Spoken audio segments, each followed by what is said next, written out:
NCAR has been a supporter of tax reform, and certainly the goals of tax reform, which is to make our economy stronger and make us more competitive. We believe that we should have lower income tax rates, but we don't think that should come at the expense of the housing industry and home ownership in North Carolina.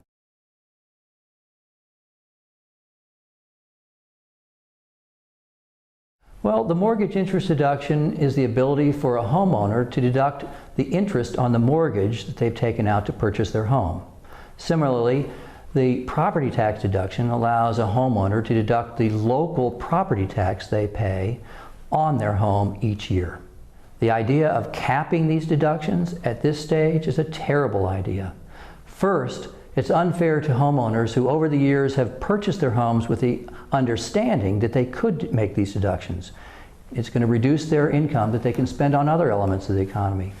But secondly, for future homeowners, it's going to keep some from actually being able to purchase a house. And then it's going to affect the values of the remaining houses in the market.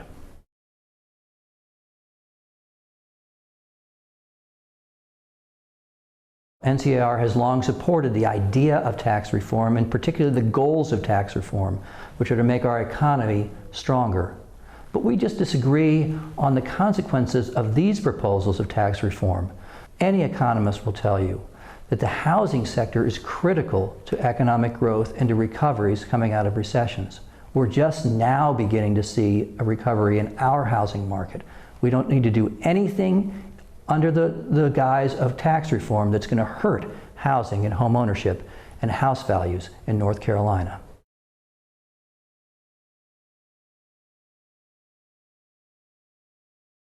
Realtors are involved not because any of the proposed taxes in tax reform fall on them or their business. We're involved because almost 100 years ago, the Realtor Association was formed to be the voice for homeowners, home ownership, and the housing industry. We've been speaking that voice over the decades, and it's a critical time right now when these tax reform measures may hurt homeowners, homeownership, and the housing industry in North Carolina at a time when we can least afford to have that happen.